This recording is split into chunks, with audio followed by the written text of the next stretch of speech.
Melinda, welcome. Thanks. It is a delight and an honor to be here, to have you here. And as Steve said, I mean, the size of the room shows that. You know, we're going to get into the incredible game-changing achievements of yourself and the Gates Foundation and the game-changing achievements to come. But first, as you know, having been on the Fortune stage, at Fortune we like to do the big get to know you. So we're going to do that now. We're going to get to know you a little bit and talk about you dating back to your youth. You were born and raised in Dallas, Texas. Your dad was an engineer. And what was intriguing to me was that he had you and your sister keep books for his company. Tell us about that. Yeah, so my dad was a college graduate and my mom wasn't, and always regretted it, actually. And they were determined, so I have 3 siblings, there were 4 of us in the family, 2 girls, big gap, 2 boys. And they were bound and determined that we would go to college. And if you looked around in my household, you could tell that sending 4 kids to college was not going to be an easy thing. We were very much a middle-class family. My dad was an engineer for defense, a space and defense contractor. And the way my parents were going to put the 4 of us through college was that they ran a small real estate business on the side. Oh, wow. They would buy rental properties, and we as a family would fix them up, and then we would rent them out. So I had a lot of weekends where I mowed lawns, and I cleaned ovens with Easy Off, and I painted, as did my sister and my brothers. But my dad had another piece. Besides this dream that we would all go to college, which we all did, and he wanted us to go out of state, he and my mom, because they thought it would broaden us. My dad always believed that teams were better, engineering teams, if there was a woman on them. And so his teams, when they were working on the early Apollo mission, I knew 3 of these women because we would go to the company picnics, and he was always trying to get this one woman who was a mathematician onto his team because he said, my team is better when she's on it. And the teams would rotate around. So I knew that my dad believed in women being good in math and science. And then as we were working on these rental properties, my dad decided, it's a long story, but my school started to get some Apple II computers. My dad decided, well, if we got an Apple computer at home, it's actually an Apple III, I think about 2,000 of them were ever sold, that his daughters could begin to program and that we could keep the books for his real estate business, my parents' real estate business. So I learned VisiCalc, and my sister and I would keep the books for the real estate business, but I learned the flows of money then. I learned profit and loss. I could see what months we were barely eking by on the rental properties. I knew what my parents had bought them for and what they'd hoped to sell them for later. So I learned a lot about business by keeping those books. And then at night I would use the computer on the side to do some programming, which was even my better love. Were there some tough times with the real estate company? Oh, absolutely. There were months where my parents were taking from their personal savings to support the real estate business. Eventually they had 18 properties, and if we had some months where we couldn't rent one out or the market was going down, yeah, it was tough. And I could tell that putting us through college wasn't going to be easy. It's incredibly forward-looking of your father back then. My dad was an aerospace engineer as well. I don't think he talked about women, and no one did, women in science and engineering, as of course we talk about today. Was there any advice that he gave you along the way that has stuck with you? Well, I think it was more that I just knew that both of my parents thought all 4 of their kids could and should be college going. It was just an expectation. And I think the most powerful things my parents said to me was, you can go anywhere in the country you want to go, and we will figure out how to afford it. Don't worry about that piece of it. We will do it, and we believe you can. And that was just an incredibly powerful thing.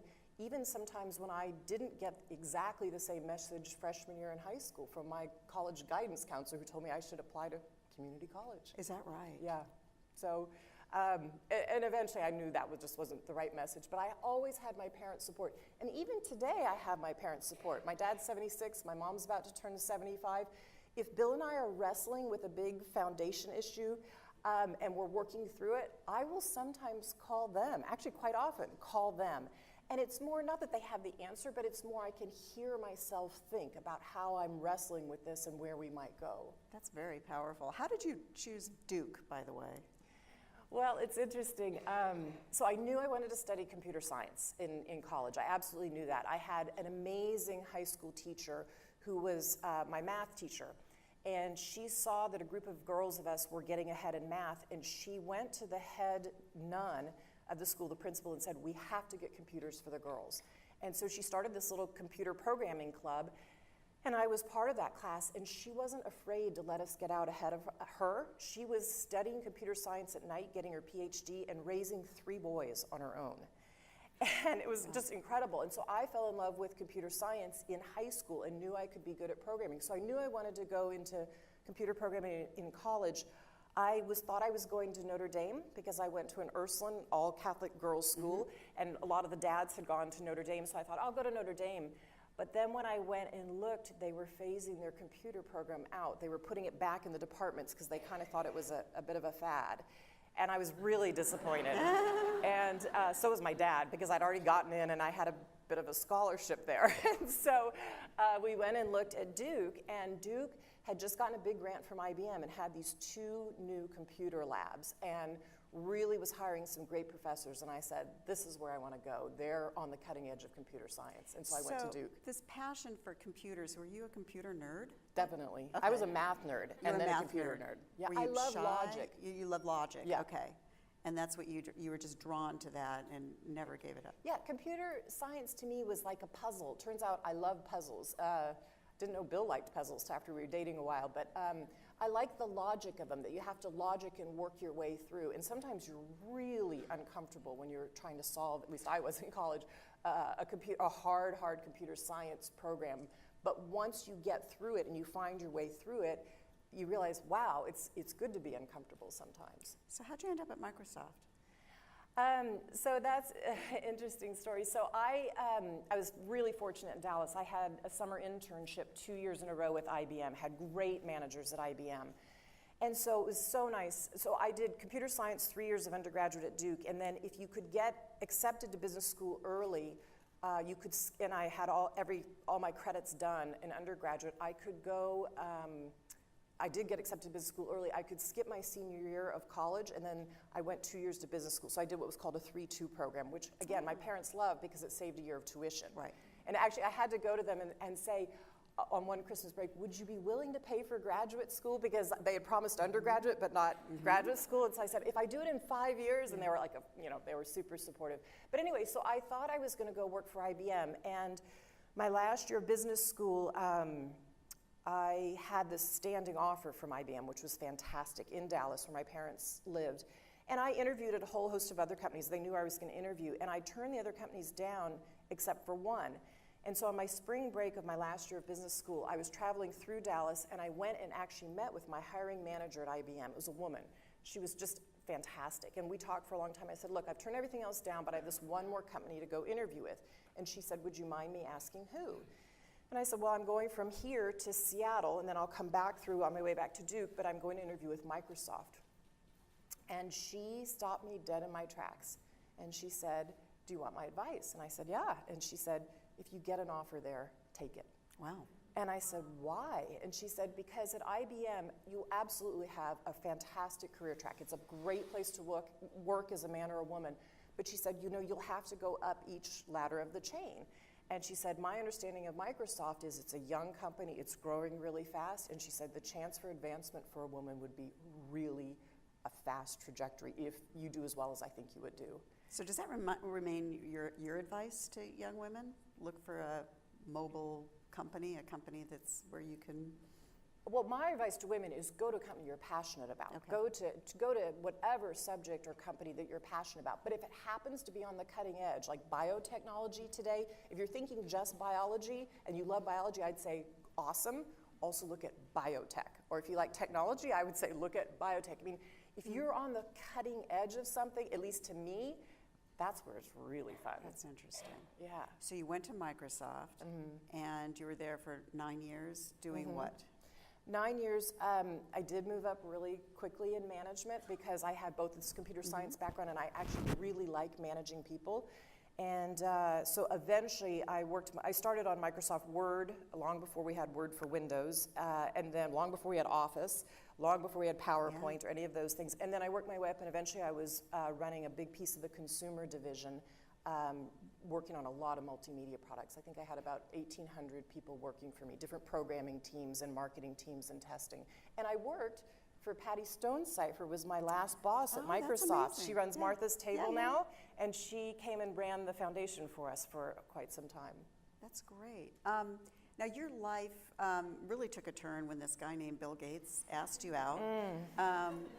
And you were kind of put off by his excessive advanced planning for the first date, I read. Yeah. How did that go?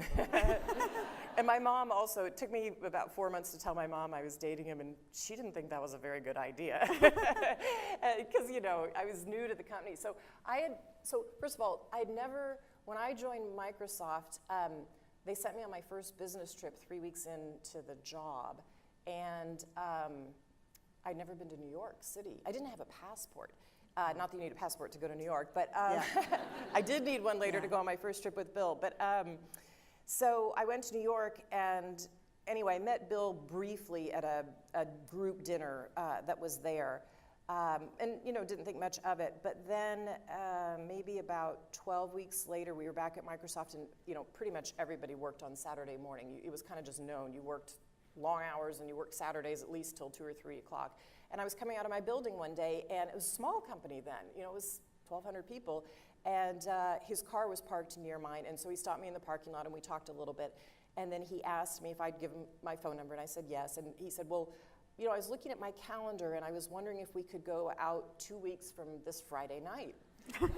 And I was really, I mean, I was 23, I just joined the company. I was like, 2 weeks from Friday night? I have no idea what I'm doing. I said, and I teased him, I just said, that's really not spontaneous enough for me. You know, why don't you just call me closer to the date, you know, but here's my phone number. And so about an hour later, I got home and he called me and he said, okay, tonight I have this event, and then I have a user group event, and then maybe we could get together for drinks at like, you know, 10 o'clock somewhere downtown. And I said, all right, that's pretty spontaneous, I'll try that. And it was immediate click? I would say immediate chemistry, but he was dating other people. It was complicated. Okay. We dated for about 5.5 years. And you talk about your conversations, the churning, you said you talked a lot about, or he talked about biology. I mean, talk about those kinds of conversations that you had. Well, you know, it wasn't that long, actually, even after that, maybe 4 months, that we started vacationing more together. And Bill took very little time off back then. But we'd squeeze in these, you know, weekend, 3-day trips, or, you know, eventually started to take a bit more time. And Bill would always take, and he still takes, I tease him about this, he still takes this huge tote bag of books. And he reads voraciously. I mean, he loves to read. And when he's at Microsoft, he didn't get to read as much. So on vacations, we do a lot of fun stuff, but he'd read a lot. And quite often, they were biology books, whole biology books. And Bill feels like if he knows something, if he can explain it or teach it to somebody else. Because he said if you know something deeply and then you can explain it in a way somebody else who doesn't have a biology degree in that example, then you know it. And I love to listen. So I wasn't going to read a whole biology book, but I learned a lot about the immune system. And Bill always loved biology, and he also would say, you know, one of the things when he was working at Microsoft, I wish I had more time to be around scientists. Like maybe one day we'll have more dinners where we have people from UW come who are scientists. So it's interesting to me today that in the foundation, one of the groups he spends a lot of time with scientists. That's interesting. Mm-hmm. And you too, is that something that you were drawn to? Well, yeah, I'm a computer science background, so I love the science piece of it, and Bill and I both believe that some of the advances we're getting in the world are because of the innovations of science. If you didn't have the greatest biology, you wouldn't be able to get a pneumonia vaccine or a diarrheal vaccine. We wouldn't even be able to go after. We wouldn't be on the edge of being able to eradicate polio without the technology. We can talk about that more. So it's those advances and those innovations. So I love that piece for what it can do, but then I spend less time in the science meetings these days because I also love the piece of how do you get that amazing science delivered on the ground so somebody will accept it and actually use it. And that's a really tricky cultural, social problem, or social opportunity, social behavior change, and I love that piece, kind of the cultural anthropology of it. And you took your first trip to Africa when you guys were engaged, right? Describe that. Yeah, we'd had the trip planned, and then we got engaged in March, and we went in September, and we took about 4 or 5 other couples with us. And the whole goal of the trip was just, we'd never been to Africa, and we wanted to go do a safari. And it was the most time Bill had ever taken off from work, and we did an amazing safari. Loved the animals, we loved the savannah. But you couldn't help but be touched by the people. And you couldn't help, at least for us, you know, to start asking questions. Like, why is it that, you know, we were in then what was Zaire, it's now Democratic Republic of the Congo. Why is it that we were seeing whole towns just sort of boarded up and shut down? That there used to be storefronts there, like what had happened here? And why, when we would be driving on one of the few paved roads, we'd see all these people walking to this open air market. But I mean, it was just everybody in our car, the men and the women, were just struck by the fact that the men had on flip-flops and were often smoking, and the women would often have a huge pile of something on their head they were carrying to market, and either a baby in their belly or one on their back. And we kept saying, well, why is that?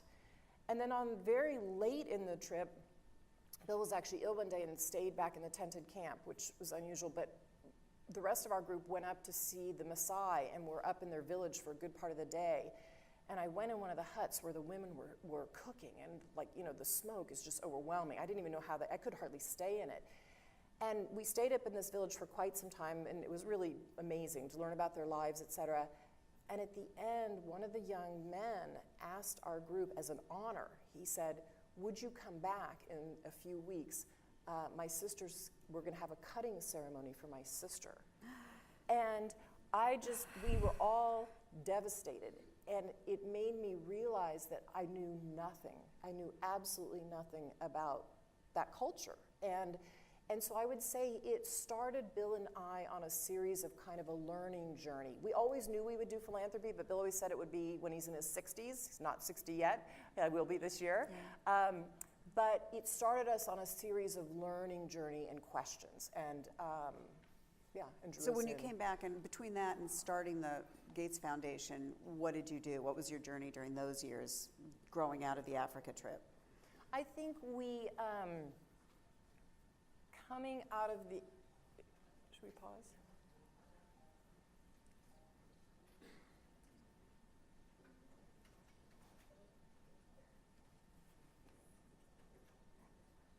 Just wanted to see if we need to pause. Okay, We're we're good? okay. Okay. Okay, great. Hopefully everything will turn out okay there.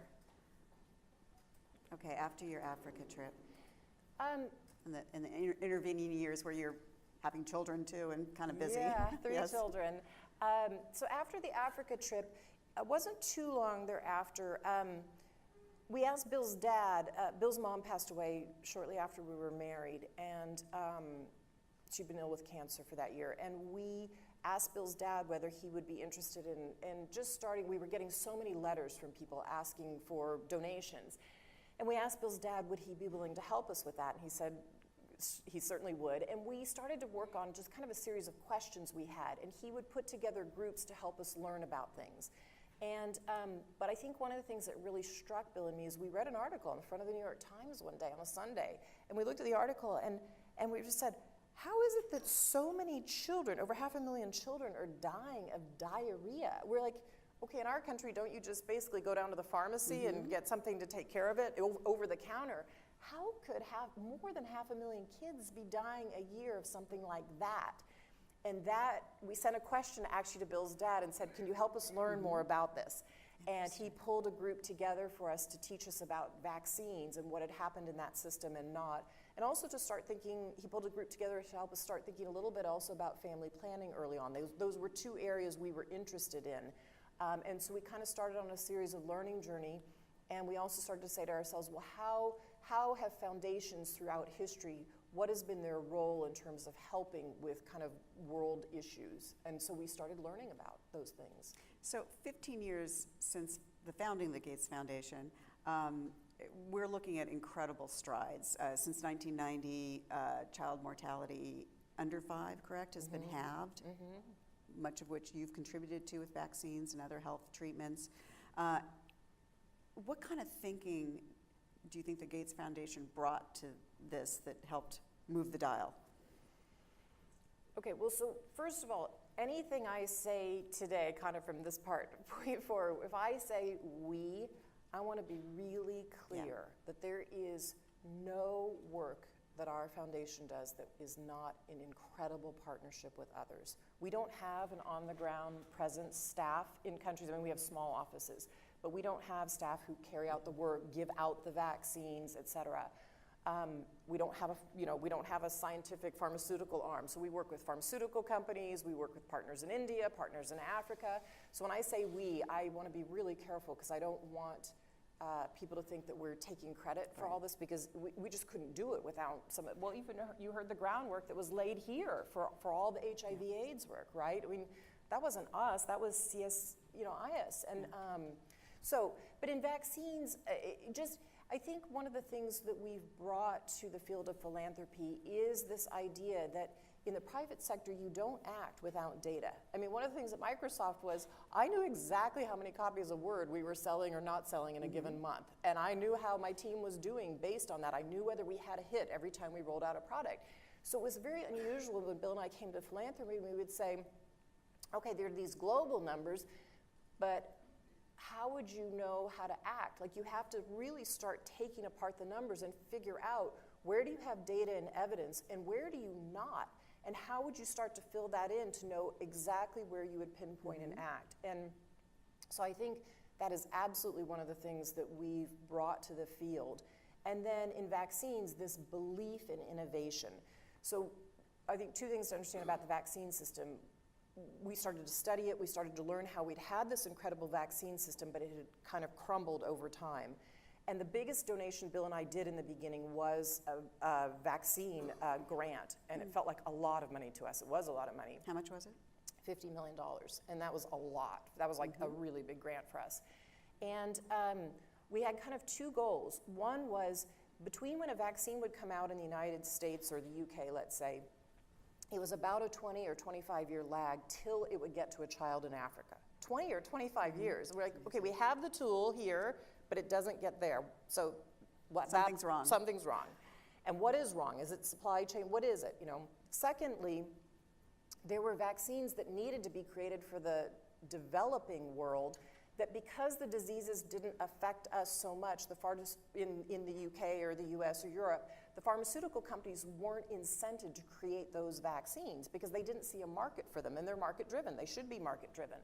And so we said, we think there's something we can do about that. And we ended up creating a public-private partnership, a very large pool of money for vaccines. In fact, we just had a re-up of getting all of our global partners to commit. We just raised $7.5 million for vaccines. Wow.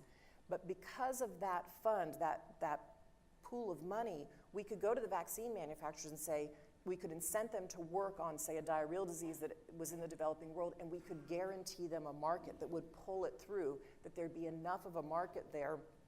And we asked them not to have the high cost markup that they have in the developed world, but to take, margin plus a little bit. But that little bit was enough because literally it'd be hundreds of millions of vaccines. And so today, a new vaccine, say pneumonia, that's been created in the last 7 years, now the lag time to get it out to Kenya was about 1.5 years. And it has the specific strains that are needed for pneumonia in Kenya. And the two biggest killers of kids are diarrhea and pneumonia.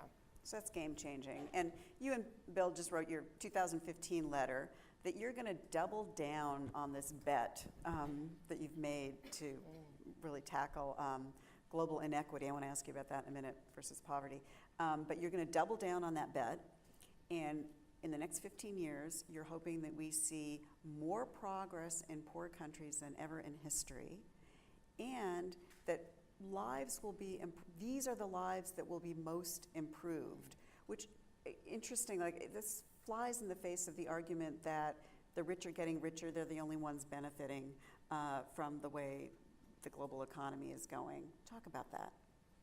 Well, in these developing countries, it is so palpable when you're on the ground, the change that is happening. It is, and when I talk about the developing world, I mean, Africa has a lot of countries in it, and they can be very different. But the ones who have good rule of law and good governance, which we're seeing much more good governance in Africa than we used to, those countries are developing and changing. And when you're on the ground, you see not just you see absolutely the urbanization that's happening, but then it's the peri-urban areas and the way it moves out to the rural areas, that a woman or a man who's living out in a rural area taking their goods to market, there's a market to take those to. So if they have access to that market and can sell their crop, because they're predominantly farmers, they get more cash in their hands that they can then use either there or in their local area. And so for them, life is changing. I mean, when you go out to the rural areas, so I'm out in the developing world minimum 2 times a year, but quite often 4 times a year. Africa, Bangladesh, India, I'll be in Indonesia this year. And when you sit down and talk to people about their lives and what they dream about, almost to the 100% level, the answer I get is educating my kids. Because if I can educate my kids, they can get out of this situation and they can move to the urban area and they can have a different life than I had. So there's an understanding that wasn't there 15 years ago. And a reality that wasn't there. The fact that we finally have almost parity for girls and boys at primary school, that we've invested in primary schools as a world. Now we need to get the quality up for sure, and we have a lot of work to do as a world at the secondary school level. But they can start to say that dream could be a reality for my family, because they'll have one child who will go off and it changes their circumstances, or their neighbor will.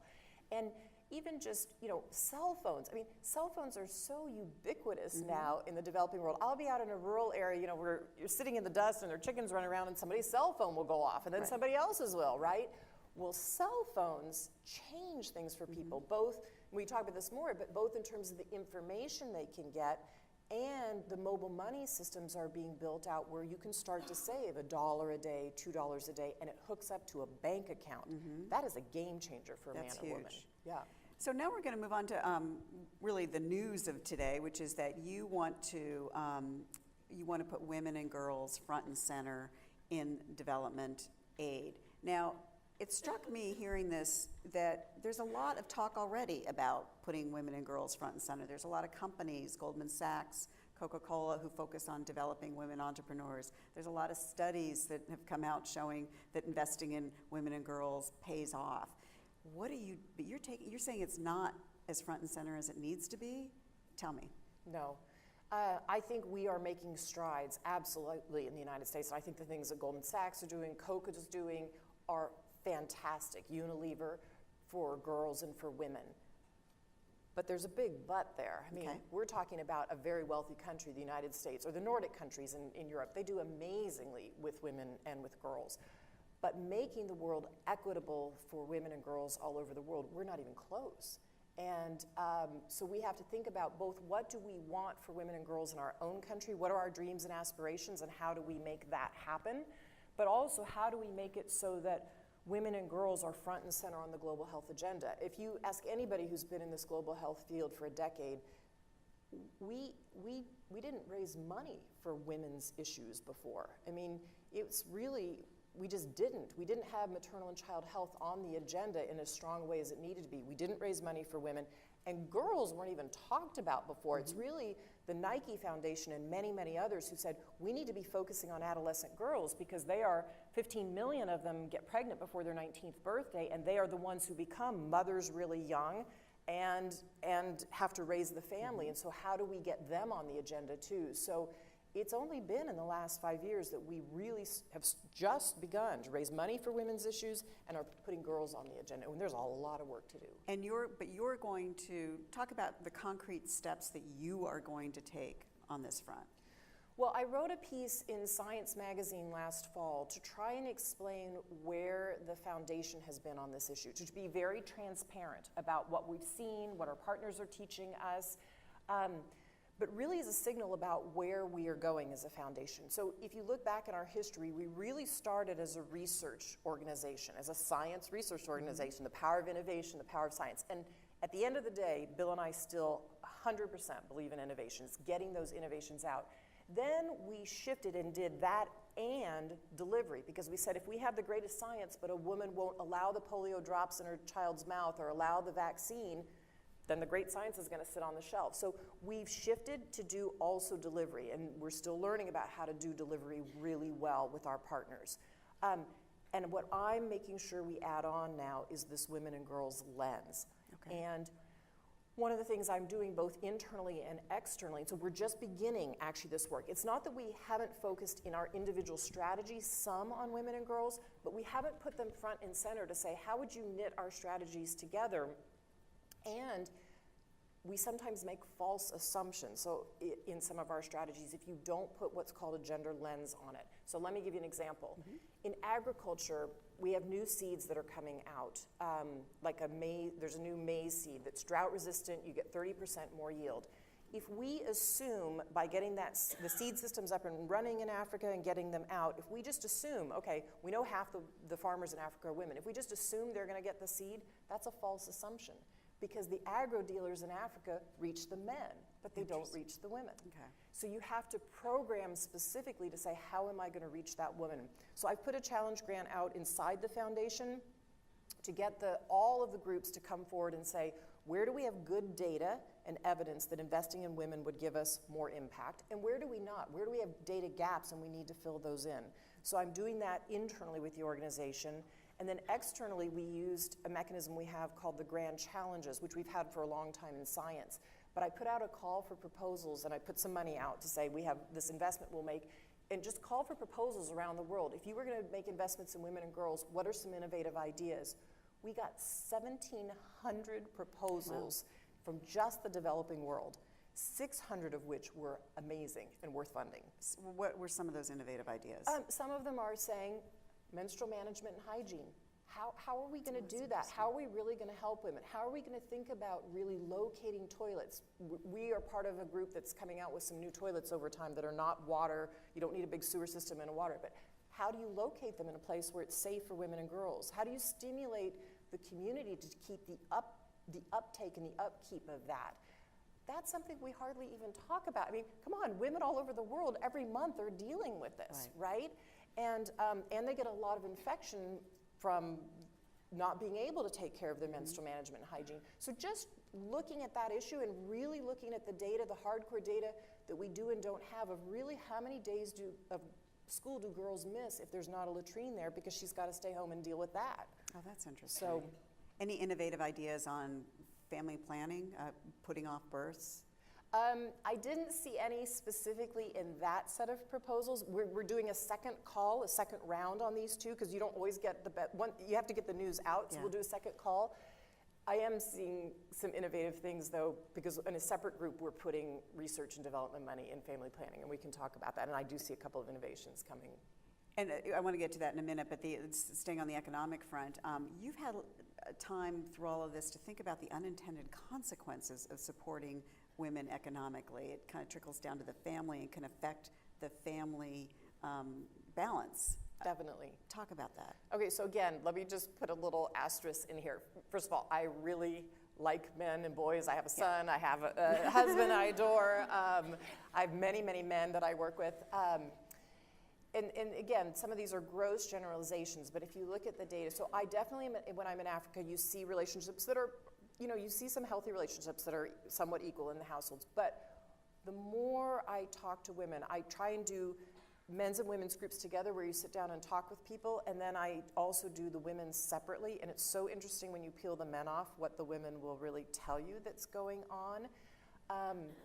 But the inequities are there in a huge way, and I'll give you an example. Women will tell you that, and we know it from the global data, when there's a health shock in the family, a child gets malaria, for instance, or gets sick, it's the woman's household finances that need to pay for that usually. Mm-hmm. And so usually the women will tell you, I negotiate with my husband once a year, we decide how much money is going into the family household, and then I manage it.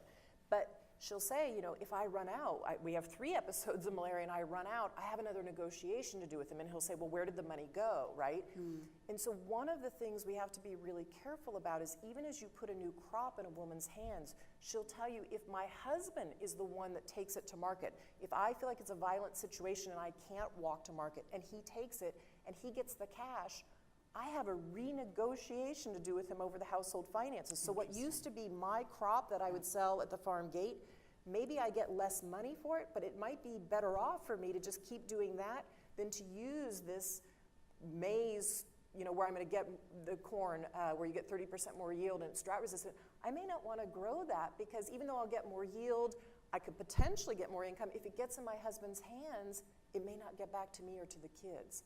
And so we know from this, we do know from good research, for every marginal dollar a woman gets, she's 90% more likely to plow it back in her family's hands than her husband is. She's the one that makes those deep investments in health and in education for her kids. But as you allude to, this all has to involve men, and it has Absolutely. to involve men at the community level. How do you address that? Well, and I've seen some amazing things going on in villages. I mean, you have to remember how even we learn in our own society, right? How we all have cultural assumptions that we've always just assumed, okay? You just assume that's a woman's role or that's how things are divvied up. But when you bring a village together and they start planning together openly and you start injecting bits of information and education about yield on your farm or kids' health, the moms and dads have the same goal, which is to have healthy children grow up and thrive, go to school and thrive. That is a common universal goal. And if you can get them to start thinking about that goal and then to start to look at their own lives and who does what on the farm and whose responsibilities are whose, or okay, if we want to save the child's life, it means, I'll give you an example. In Malawi, I saw this in the village. They literally had a piece of butcher paper out. They were down in the dust and they were planning. What they had realized was that more women were dying in their village in childbirth. They had been taught that if they took them to the clinic, because the government was making the clinics better in Malawi, and we know this all over the world, if a woman gets to a clinic, a very basic clinic with a woman with a little bit of training, the woman who's pregnant is more likely to survive the birth and the child is likely to be more healthy. So the village said, yes, we have that goal. We want to get our women into clinic. We want to, it'll be better for the women, it'll be better for the babies. And then they started to self-identify. Well, what keeps us from doing it? Well, we don't have the transport fees. We haven't saved them up. Oh, we don't have a motorcycle or a bike to get her there. Oh, in the rainy season, the river swells and we don't have a bridge.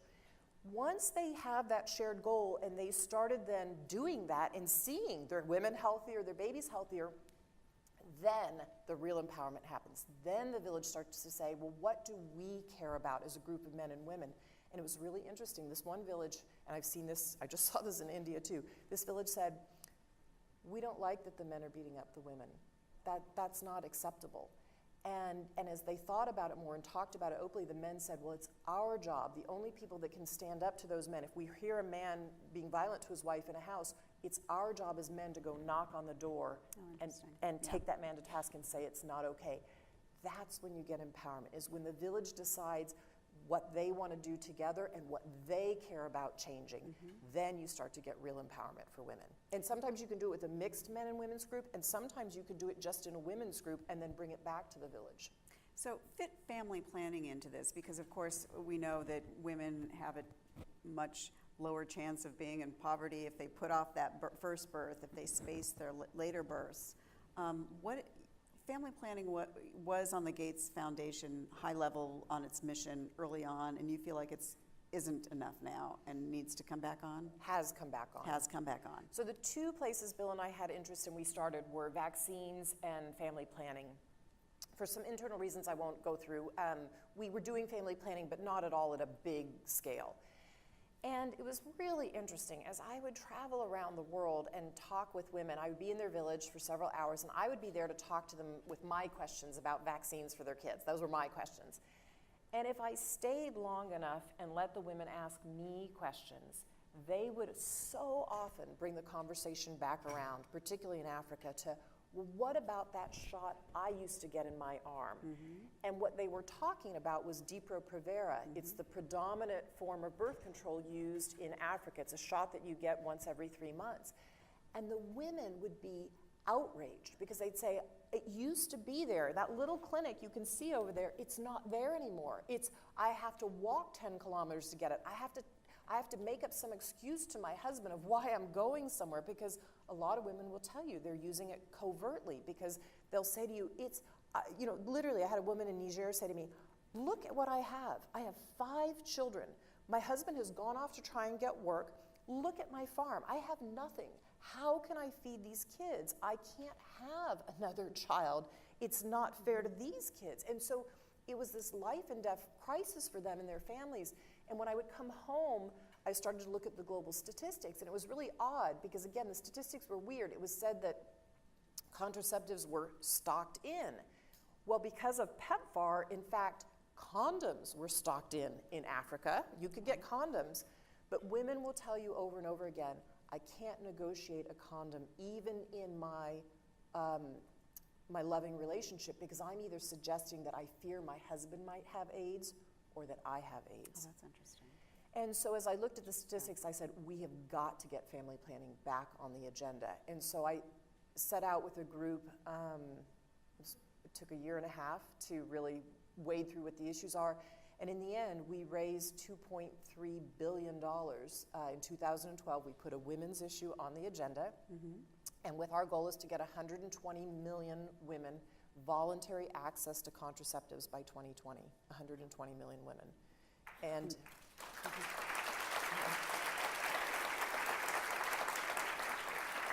and I think what I learned through that journey, which was took a lot of courage and a lot of deciding what we want to do as a foundation, what I wanted to do personally, how I wanted to speak, is the thing that kind of shocked me about it was I thought, okay, we're going to get to this London Family Planning Summit. Lots of governments put money into this 2.3 billion. And I thought, okay, we finally will be there. Like, we have to get these 120 million women on contraceptives, and I want more after that. But okay, we finally have the funding. We're finally there. And it turned out it was just the beginning of the journey. I mean, I was in Niger and Senegal right before I went to London, literally on the way, because I like to get grounded in the issues. And I could just see, it was like, oh my gosh, there are so many more issues for women. Like, family planning is a really important issue, but it's the tip of the iceberg, and we have so much more work to do. You're a devout Catholic, and so putting family planning on the agenda, talk about that and your decision not to fund abortions. Yeah, so I've said this publicly. I believe in contraceptives. I use contraceptives. I have 3 children who are each 3 years apart, 19, 16, and 13. I was lucky to be able to have 3 kids, and they were spaced. And for a woman in the United States, I think it's something that we take very for granted. But why could I work? I mean, if you can time and space the births of your children, you have economic opportunity. And in the developing world, the chance those kids will be healthy is just phenomenally different. The chance will be alive. The chance will be alive and be healthy if you can space the births and time them. So as a Catholic, I knew I used contraceptives, but it's not the most, it's not talked about very much. It's not like I wanted to be on stage. I kept looking for the person who would bring this issue forward. I kept saying, we got to find somebody, and I couldn't. And I finally realized I needed to speak out. And on the importance of family planning. On the importance of contraceptives and family planning. And I knew in the US that the reason, let me say this, the reason on the global health stage that family planning, which was so important and was on the global health stage in 1970, and there was a consensus around contraceptives. Bipartisan consensus. That had completely crumbled, and the world stopped investing in contraceptives because of the controversy in our own country, because abortion had gotten attached to contraceptives. Instead of saying, no, we had consensus around the one piece we can agree to. And so I thought, hey, the thing we got to do for women is get contraceptives back on the agenda. And I started to build support for that in Europe and in the United States because it is the piece we can agree to. I'm Catholic. 94% of married Catholic women in the United States use contraceptives. They may have different points of view, women do, and for good reason, men and women on abortion. I completely agree. But contraceptives we agree to. And 200 million women, married women, are asking us for them. 200 million. And to me, it was like, I travel to these places, I can't turn my back on that. And so I talked to my, I talked inside my marriage, which there was no controversy there.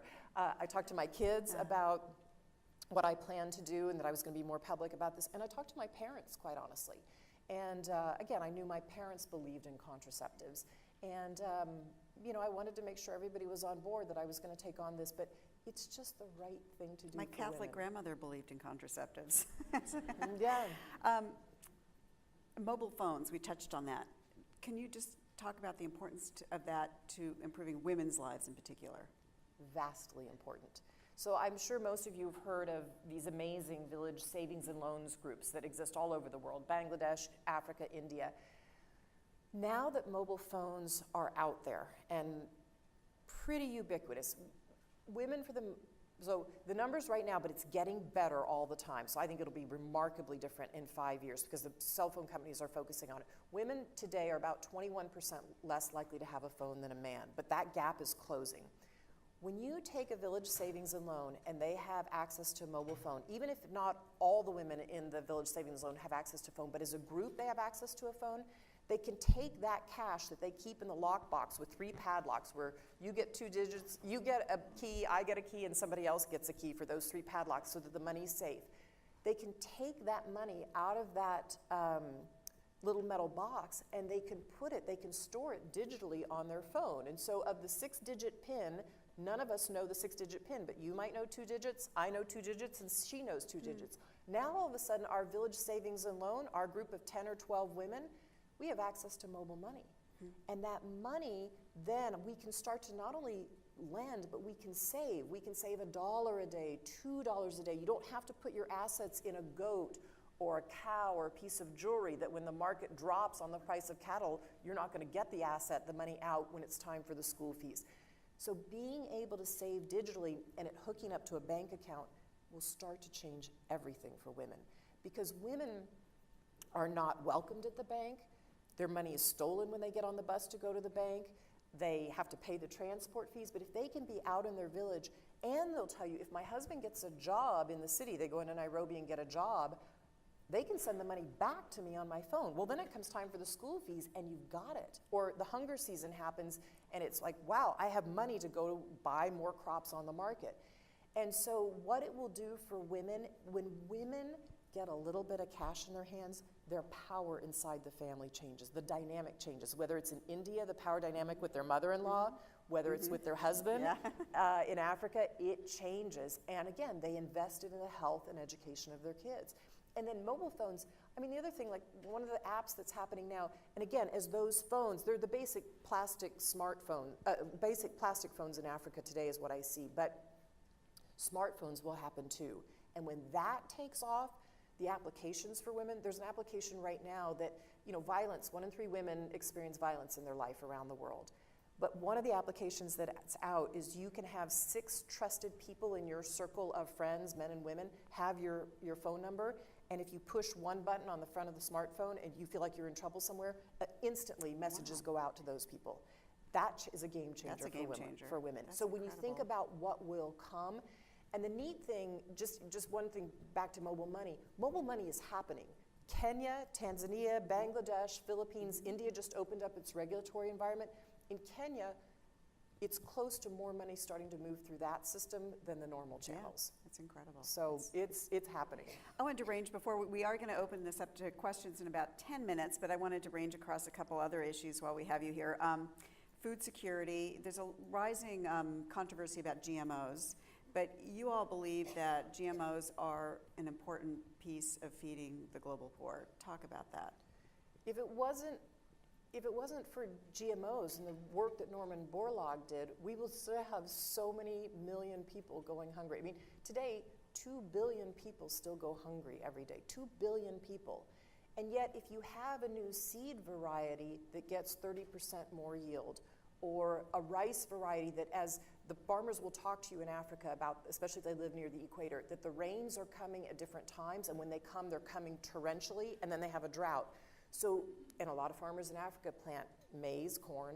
They actually plant rice too. And so if they can get a flood-resistant rice so that when the paddy gets filled with water, but there's a tolerance for both salt and flood resistance, they don't completely lose their crop, they can feed their family.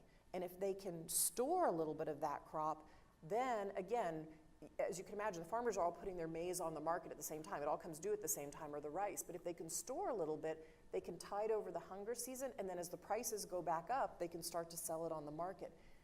Without GMOs, you can do some of this work, and some of it's absolutely being done with non-GMO crops, but it's really that genetic breeding. I mean, if I go into the store today, which I do, to buy corn for my family, if you go back and look at the history of corn in the United States, the little tiny cobs and the terrible little kernels we used to get out of them, I mean, you wouldn't be able to feed your family on those corn cobs, but we use GMOs today. We have benefited as a world. I mean, what lifted, parts of Asia and Latin America out of complete poverty? It was getting their agricultural systems working and being able to feed their people. You can't have 2 billion people on the planet hungry, and yet if we get them genetically modified seeds in appropriate ways and they plant them right, they can lift themselves out of hunger. So I definitely believe in GMOs. So how do you address the criticism that they're can be resistant to pesticides? And are you concerned about the rising protests against GMOs? It's gonna set back these efforts. I am concerned about the false advocacy that happens with GMOs. That does concern me. And pesticides, I mean, again, a farmer in Africa, those pests are killing their crops, right? I mean, so if they don't have to use as much pesticide on their crops, that's a good thing. Or here's another example, cassava. So another huge crop grown in Africa is cassava. We don't grow cassava here, and yet we have modifications coming on cassava that keeps them from getting the #1 disease on cassava, it's a mosaic, they call it mosaic disease. What happens is the leaves just shrivel, and when you pull the crop out of the ground, it's tiny instead of a big cassava root that they eat. So we have the technology, it's not harming anybody. I think the thing to think of this like is you have to have an incredible regulatory body for GMOs, which we do have. Just like vaccines. Vaccines you put directly in your body. We have an amazing regulatory environment that makes sure those are safe. We have a regulatory environment in the United States for GMOs. And what we're working on in Africa is both increasing the number of PhDs and masters in agronomy and helping them open up their own regulatory environment, because the Africans have to decide for themselves in Kenya or Tanzania, is this what we want for our people? It's their decision. It's not our decision to make, but we have the technology, and then they have to understand safety-wise, is it something they want to use? But how could we, for me, it's like, okay, I eat genetically modified corn. How could I say to them, we're not going to give you the seeds and let you open your own regulatory environment, feed your people if you think that's right? That doesn't make any sense to me. Something else you've been outspoken about is this anti-vaccine movement. What do you say to them? Well, look at what happened when we got measles at Disneyland. Mm-hmm. Says it all. It says it all. I mean, why are kids living in our country? Why, we don't have polio in this country. Do you know what happened when polio hit? Yeah. Our kids aren't dying of whooping cough. Our kids aren't dying of measles. We take it so for granted, and then you get this tiny little group that says, hey, I don't think I should give it to my kids. Well, I'm sorry, the rest of us are giving it to kids, and my kids getting it are helping keep your kids alive too, because there's herd immunity in some of the vaccines, or there has been in the past. So I think we want a measles vaccine to be used widespread in the United States, just like the other tools that we have that are saving our children's lives. You mentioned polio. Where are we on polio globally? Polio is an amazing story. We are at the last tiny piece of the mile. So India was certified, so there were 4 endemic countries. If you look back 5 years ago, there were still 4 countries where we'd never eradicated polio. And one of those was India. India was declared certified polio-free 3 years ago. Nigeria is another one, huge country, a lot of terrorism. You know the issues in Nigeria. We haven't had a case of polio in Nigeria since July 24th last summer. Not a case on the continent of Africa since August of last summer. So we are, knock on wood, hopeful about polio. And the last big place that has it is Pakistan, but they're down from over 300 cases last year to so far 22 cases this year.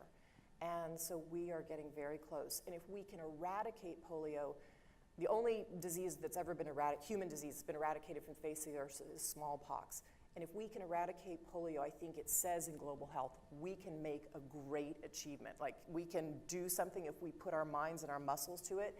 And the technology partly is helping, the mapping technology, the cell phone technology is helping us, but it shows that we can make gigantic progress in global health, and that gives us momentum in other pieces of global health. And the Gates Foundation was very active in the Ebola crisis. Where are we on Ebola?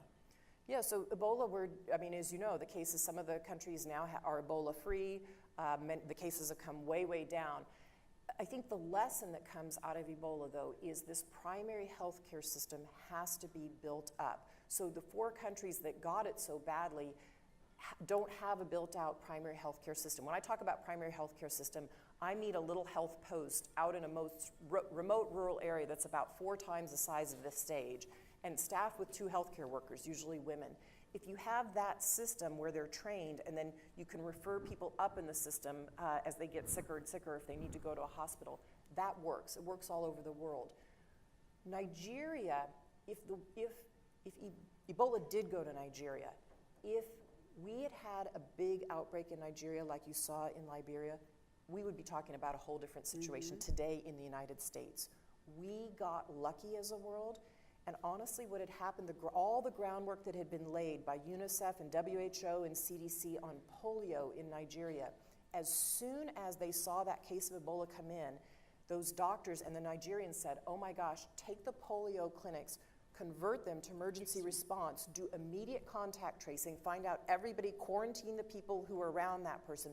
They were able to tamp it down in Nigeria because they had that vaccine and still not a great primary health care system, but they had enough in place to keep it tamped down. So to tamp it down in the largest economy in Africa is a pretty important Over moment. 100 million people, Yeah. right? I mean, Yeah. wow.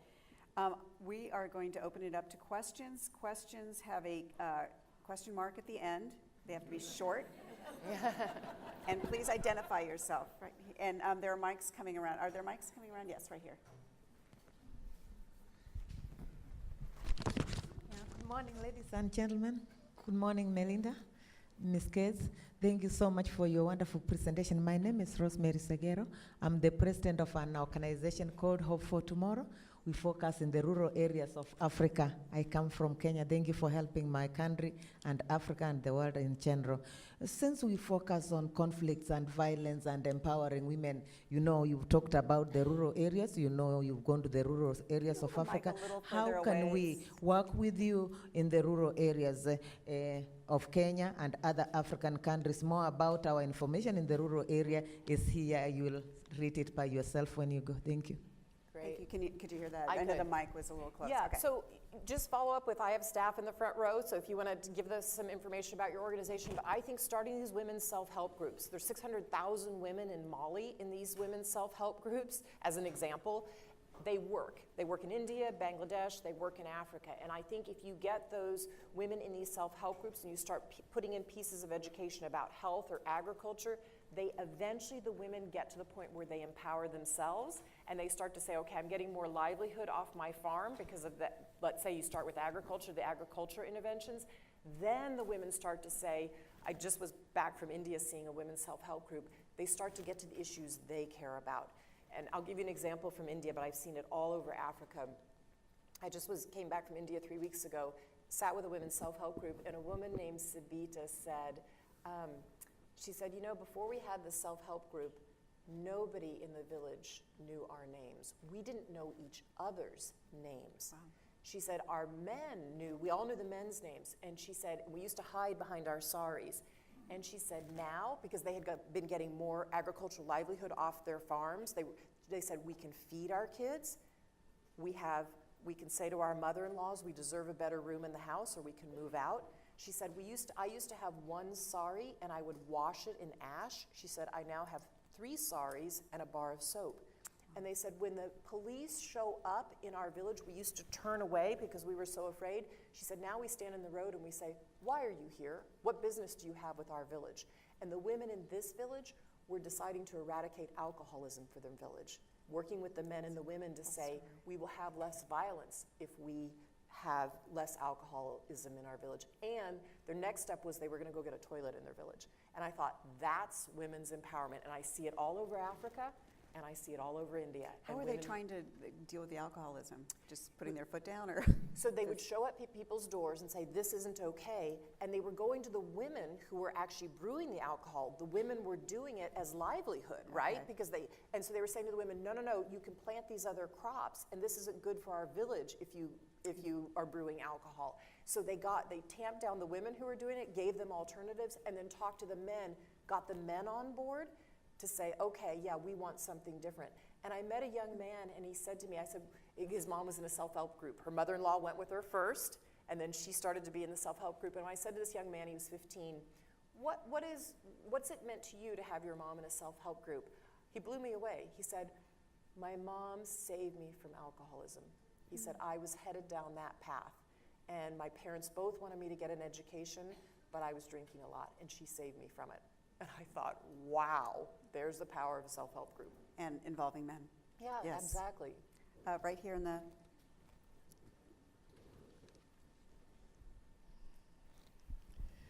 My name is Agnes. I'm civil engineer and I'm from Democratic Republic of Congo. Thank you very much, Melinda, for all you are doing for Africa. I don't have a question. I have a request. We are short request. African Is that a request? diaspora. You said Yeah. not a question? Yeah, Make it ve- request. I have a request. Quick. Yeah. We are African diaspora from Africa.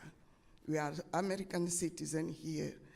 We don't have anything to tell you. You are very awarded about African women and girls problem. We have some suggestion.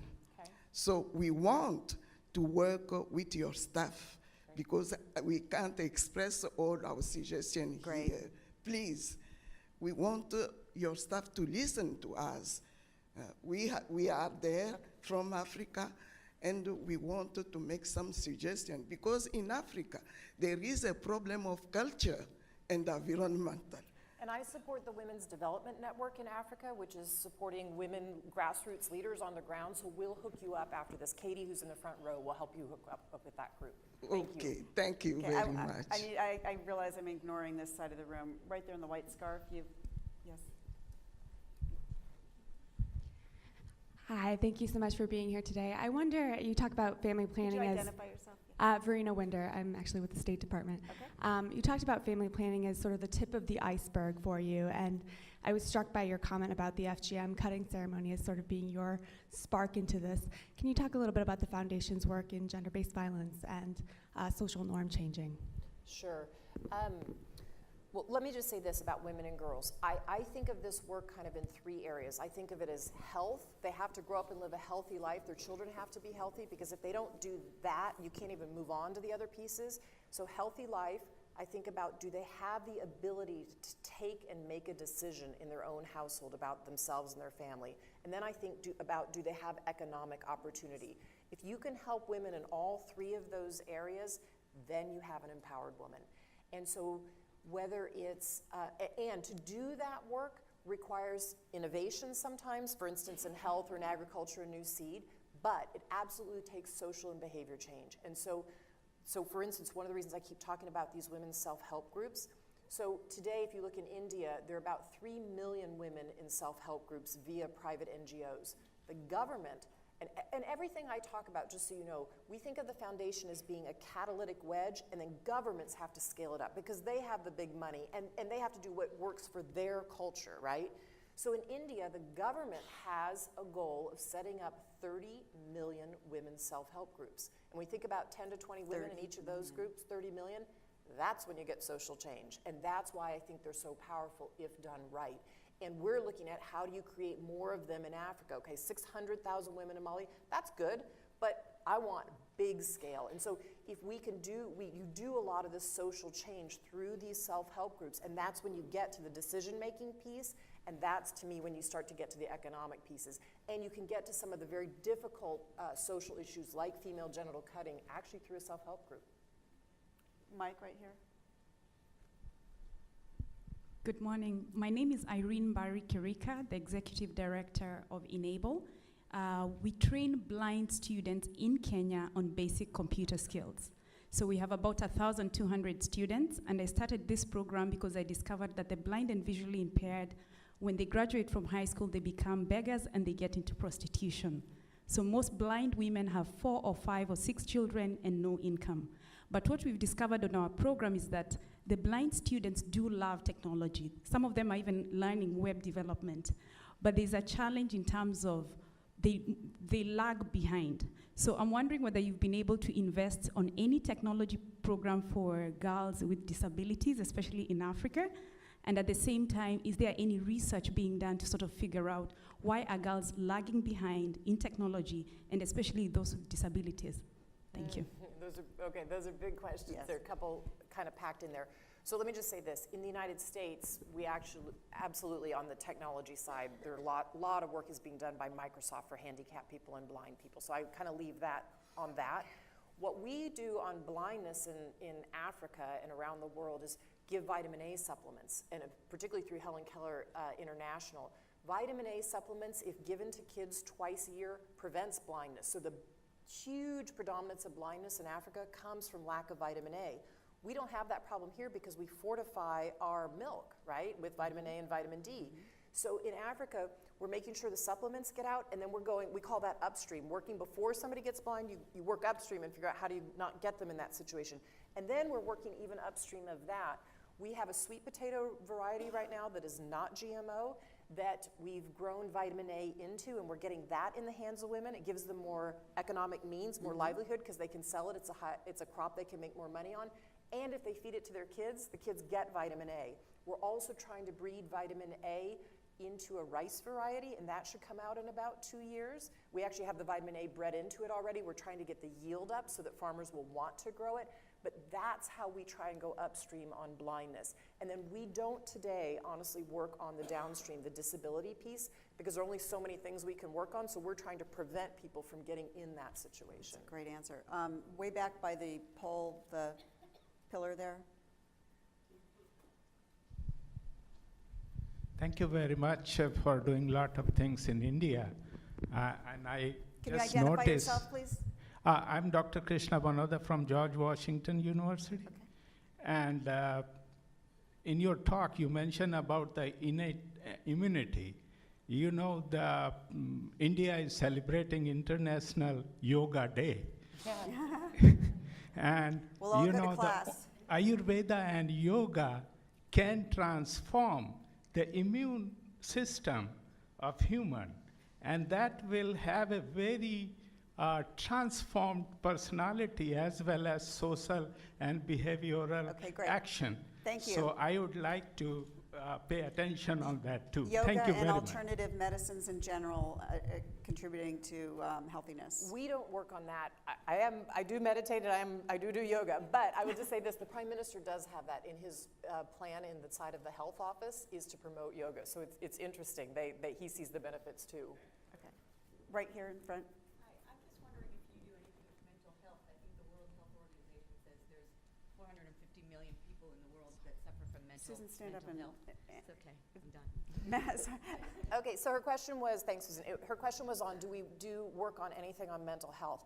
I'm just honestly starting to get the data on that more. We don't today, but one of the biggest things I see in the developing world is how much women are suffering from anemia and suffering during, if they're not, so we're working on food security and working on nutrition for pregnant women and even pre-pregnancy, because if a woman's not fed properly for pregnancy, it's devastating for her body and it's devastating for the child's body. We call that 1,000 days, pre-pregnancy and then all the way through the first 2 years of life. But what we're seeing is a lot of depression in post-menopause, post-pregnancy, pregnancy time for women. Postpartum, Yeah, unbelievable. And what it does to the women is not only does it affect them, but how they interact with their child, right? So we're just starting to get the data on that. We're not doing anything yet, is what I would say. But those are all issues that we're just kind of looking at as part of this whole women and girls agenda.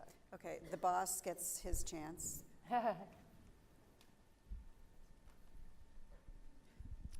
Andrew Schwartz, Senior Vice President, CSIS. Mrs. Gates, when Nina and I dreamed up this series, this is what we envisioned. Thank you for being here. You are the gold standard, the platinum standard. Thank you for being here. My question is a simple one. I read your piece on Medium last week about Sabita, who you mentioned before. I often find that in the United States, there's not enough coverage in the media of all the issues we're talking about. What can we and what can the foundation do better to publicize these stories to build more momentum for more things to actually happen? Yeah, thanks for that question. It's hugely important. I would also just add to that, I mean, I think a lot of Americans think that foreign aid is a black hole, as you know, and how do you get the message across that there have been gains? Yeah. So if you poll most Americans, they think that we spend 10% of the U.S. budget on foreign aid, 10%. And we spend actually less than 1%. And those dollars are really well spent. So we're trying to get the message out that those investments are making a difference. Why can we even talk about polio almost being eradicated? Investments. Why can we talk about vaccines being such a good, making so much progress for childhood deaths? It's those investments. But we need the public, your point is exactly right, we need the public on board understanding that that makes a difference, both humanitarian-wise. They need to understand that these economies, in Africa, a lot of the countries, they have the goal, right, of growing from a low-income economy to a middle income. South Korea has done that transition. And if we get them on the right path, aid isn't forever. So economically, it makes sense. And selfishly, for our own peace and security, we want people to stay where they are. They want to stay where they are. So if they have the means and the livelihood and the health, they will. So one of the things we're just embarked on with our many partners, including the Global Poverty Project, but all of the NGOs in the sector, Save the Children, CARE, Oxfam, World Vision, is an initiative called Global Citizen. And you'll hear us speak about this more and more and more throughout the year. It's to try and get many people, and particularly young people and people who care about it, like in this room, connected to global development and global health and these issues, to understand the progress that's actually being made, have a website they can go to learn about more and get updates, but then to go and be activists, to say to our government, we care about this, we care about your investments in vaccines, we care about people not going hungry. We need that public will. So any innovative ideas you all have about how to get stories out, not the destitute stories. I mean, that's for me is what's so hard is I read, on the front of, a newspaper, let's say, I read the New York Times, which they do amazing coverage, but it's always the destitute story. When I go to Africa, what I see is the amazing ingenuity and the change that's going on. And so somehow we need to get those pieces of the story out too, and it's those changes that are happening in part because of some of the investments, the infrastructure investments we're helping make as a world into their infrastructure of global health and roads, et cetera. And that's what will set them on their way to lift themselves up, which is their ultimate goal. And I think I speak on behalf of everyone in this room. You're probably the best storyteller on the good news front. Gosh. So, right here on the aisle, yes, you. Hi, Glennis Long. I'm with the federal government, Small Business Administration, but I do a lot of volunteer work with Rotary. And you've got an incredible wealth of intelligence right here in the room. How can you capture some of this information that all these people have in here to support what we obviously support you by being here? How can we take this one step further? I think of the World Bank and the SME Toolkit. I think of 4-H and how they started the original corn GMOs. So, and the entrepreneurship, because what I'd like to see, and I'm asking you, is how do we take the gender lens and bring forward this generation's innovative research for girls so that they can enjoy the benefits that you've enjoyed? That's a big question. It is. I think exactly what you're saying is we need all the think tanks to be saying this is the data and the evidence we have about why investing in women and girls makes a difference. Here's where we need to collect more data where we really don't know enough. So helping us gather and collect the data and publicize it is one piece of this chain.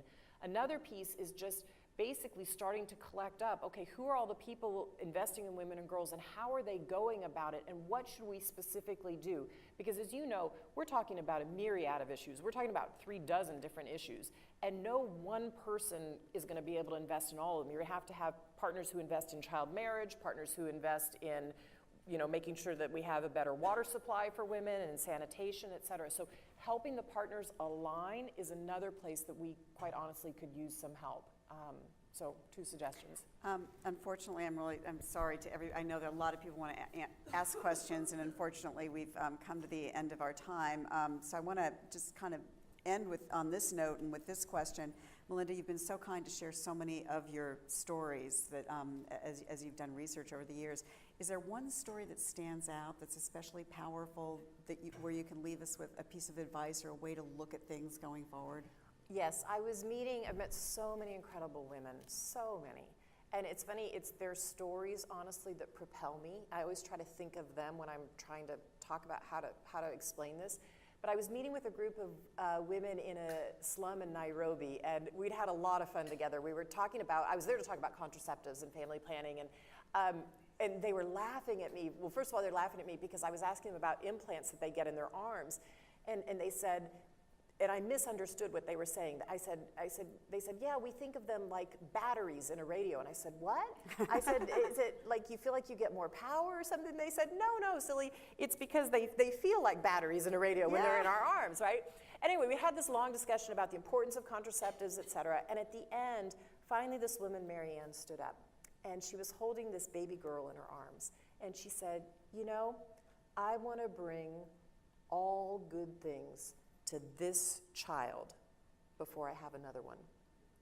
And she said that to me, it was right when I was on my way, actually, to this London Family Planning Summit. I was on that journey, and I thought, she captured the universal truth about parents. We want all good things for this child before we have another. And so I've used her quote, and when I think of her, whenever I think of what she said, I can think of her standing there strong and smiling with that baby girl, and I think, that's the universal truth that we're going after, and that's why this work is so important.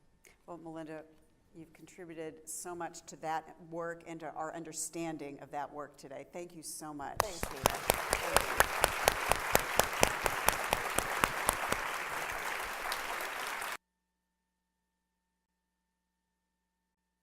I was part of that class, and she wasn't afraid to let us get out ahead of her. She was studying computer science at night, getting her PhD, and raising 3 boys on her own. And it was just incredible. And so I fell in love with computer science in high school and knew I could be good at programming. So I knew I wanted to go into computer programming in college. I thought I was going to Notre Dame because I went to an Ursuline, all-Catholic girls' school, and a lot of the dads had gone to Notre Dame, so I thought, I'll go to Notre Dame. But then when I went and looked, they were phasing their computer program out. They were putting it back in the departments because they kind of thought it was a bit of a fad. And I was really disappointed.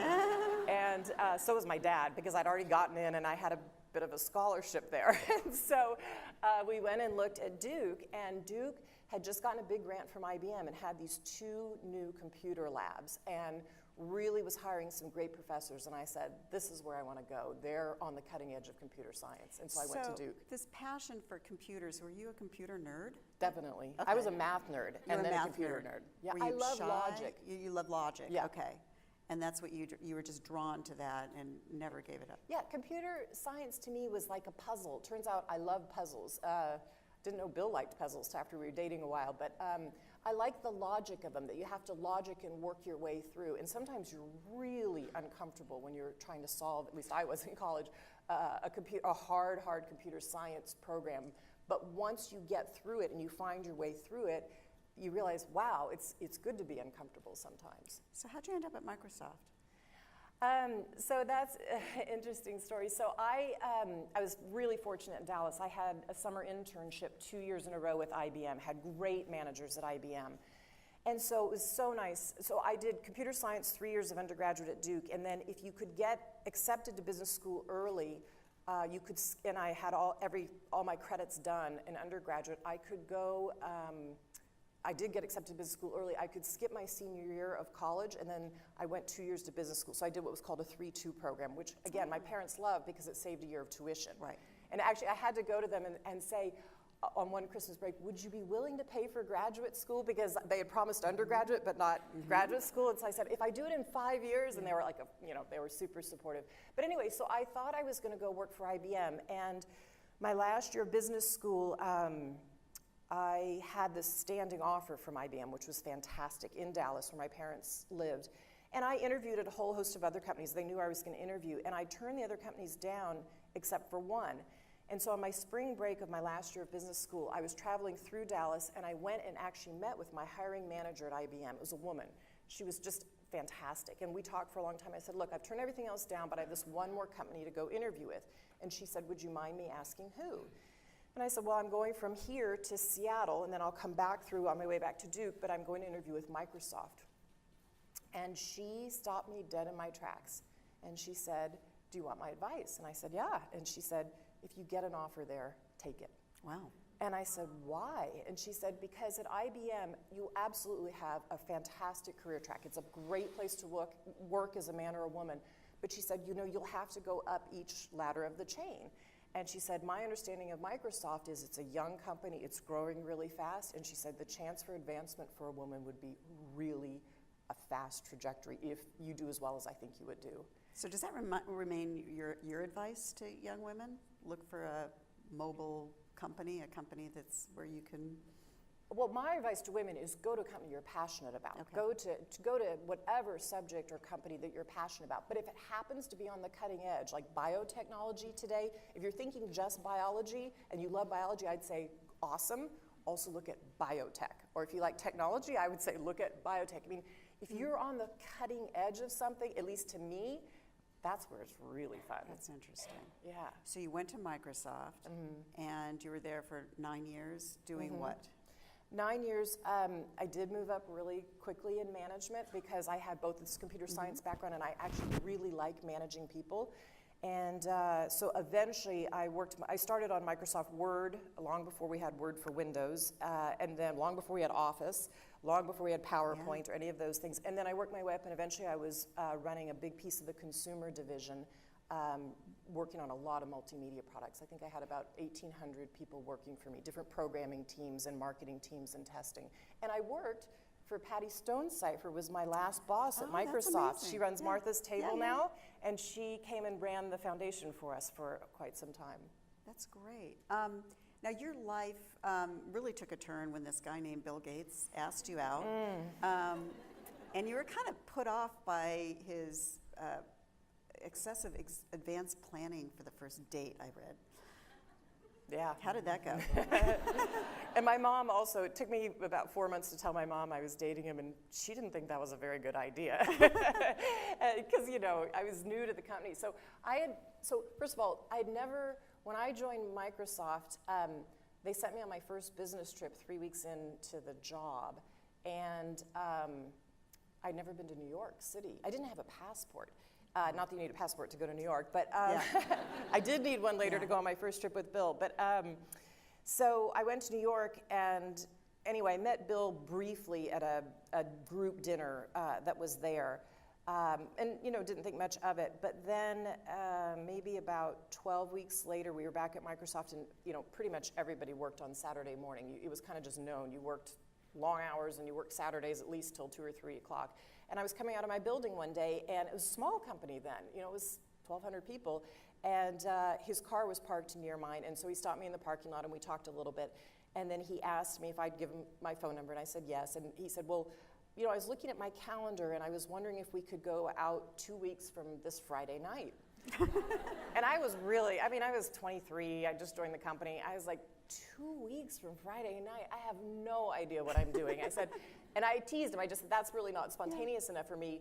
You know, why don't you just call me closer to the date, you know, but here's my phone number. And so about an hour later, I got home and he called me and he said, okay, tonight I have this event, and then I have a user group event, and then maybe we could get together for drinks at like, you know, 10 o'clock somewhere downtown. And I said, all right, that's pretty spontaneous, I'll try that. And it was immediate click? I would say immediate chemistry, but he was dating other people. It was complicated. Okay. We dated for about 5.5 years. And you talk about your conversations, the churning, you said you talked a lot about, or he talked about biology. I mean, talk about those kinds of conversations that you had. Well, you know, it wasn't that long, actually, even after that, maybe 4 months, that we started vacationing more together. And Bill took very little time off back then. But we'd squeeze in these, weekend 3-day trips, or, eventually started to take a bit more time. And Bill would always take, and he still takes, I tease him about this, he still takes this huge tote bag of books. And he reads voraciously. I mean, he loves to read. And when he's at Microsoft, he didn't get to read as much. So on vacations, we do a lot of fun stuff, but he'd read a lot. And quite honestly, Melinda, welcome. Thanks. It is a delight and an honor to be here, to have you here. And as Steve said, I mean, the size of the room shows that. We're going to get into the incredible game-changing achievements of yourself and the Gates Foundation, and the game-changing achievements to come. But first, as you know, having been on the Fortune stage, at Fortune we like to do the big get to know you. So we're going to do that now. We're going to get to know you a little bit and talk about you dating back to your youth. You were born and raised in Dallas, Texas. Your dad was an engineer, and what was intriguing to me was that he had you and your sister keep books for his company. Tell us about that. Yeah, so my dad was a college graduate, and my mom wasn't, and always regretted it, actually. And they were determined, so I have 3 siblings, there were 4 of us in the family, 2 girls, big gap, 2 boys. And they were bound and determined that we would go to college. And if you looked around in my household, you could tell that sending 4 kids to college was not going to be an easy thing. We were very much a middle-class family. My dad was an engineer for defense, a space and defense contractor. And the way my parents were going to put the 4 of us through college was that they ran a small real estate business on the side. Oh, wow. They would buy rental properties, and we as a family would fix them up, and then we would rent them out. So I had a lot of weekends where I mowed lawns, and I cleaned ovens with Easy Off, and I painted, as did my sister and my brothers. But my dad had another piece. Besides this dream that we would all go to college, which we all did, and he wanted us to go out of state, he and my mom, because they thought it would broaden us. My dad always believed that teams were better, engineering teams, if there was a woman on them. And so his teams, when they were working on the early Apollo mission, I knew 3 of these women because we would go to the company picnics, and he was always trying to get this one woman who was a mathematician onto his team because he said, my team is better when she's on it. And the teams would rotate around. So I knew that my dad believed in women being good in math and science. And then as we're working on these rental properties, my dad decided, it's a long story, but my school started to get some Apple II computers. My dad decided, well, if we got an Apple computer at home, it's actually an Apple III, I think about 2,000 of them were ever sold, that his daughters could begin to program, and that we could keep the books for his real estate business, my parents' real estate business. So I learned VisiCalc, and my sister and I would keep the books for the real estate business, but I learned the flows of money then. I learned profit and loss. I could see what months we were barely eking by on the rental properties. I knew what my parents had bought them for and what they'd hoped to sell them for later. So I learned a lot about business by keeping those books. And then at night I would use the computer on the side to do some programming, which was even my better love. Were there some tough times with the real estate company? Oh, absolutely. There were months where my parents were taking from their personal savings to support the real estate business. Eventually they had 18 properties, and if we had some months where we couldn't rent one out or the market was going down, yeah, it was tough. And I could tell that putting us through college wasn't going to be easy. It's incredibly forward-looking of your father back then. My dad was an aerospace engineer as well. I don't think he talked about women, and no one did, women in science and engineering, as of course we talk about today. Was there any advice that he gave you along the way that has stuck with you? Well, I think it was more that I just knew that both of my parents thought all 4 of their kids could and should be college going. It was just an expectation. And I think the most powerful things my parents said to me was, you can go anywhere in the country you want to go, and we will figure out how to afford it. Don't worry about that piece of it. We will do it, and we believe you can. And that was just an incredibly powerful thing. Even sometimes when I didn't get exactly the same message freshman year in high school from my college guidance counselor who told me I should apply to community college. Is that right? Yeah. So, and eventually I knew that just wasn't the right message, but I always had my parents' support. And even today I have my parents' support. My dad's 76, my mom's about to turn 75. If Bill and I are wrestling with a big foundation issue, and we're working through it, I will sometimes call them, actually quite often call them. And it's more, not that they have the answer, but it's more I can hear myself think about how I'm wrestling with this and where we might go. That's very powerful. How did you choose Duke, by the way? Well, it's interesting. So I knew I wanted to study computer science in college. I absolutely knew that. I had an amazing high school teacher who was my math teacher. And she saw that a group of girls of us were getting ahead in math, and she went to the head nun of the school, the principal, and said, we have to get computers for the girls. And so she started this little computer programming club,